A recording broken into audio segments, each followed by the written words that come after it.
Hello and welcome to this NIM tutorial on self-service password reset part 7. In order for internal password reset records to be managed automatically, the job that creates, updates, and deletes records must be run on a schedule. This video will walk you through adding the job to a new scheduled task, but you are free to add it to an existing one. Let's begin by navigating to Scheduler Overview. Click the Add button to create a new scheduled task. In the dialog box, set the type drop-down to Sync, provide a descriptive name of this task, and click Save. On the following screen, configure the task to collect data from your source system. Optionally, you can disable evaluation. Next to execute, click the Add button. In the Added drop-down, select the job that you created in Step 7.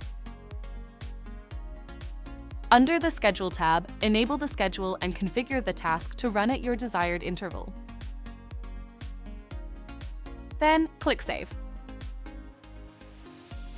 With our schedule in place, we will need to configure our email and/or SMS templates.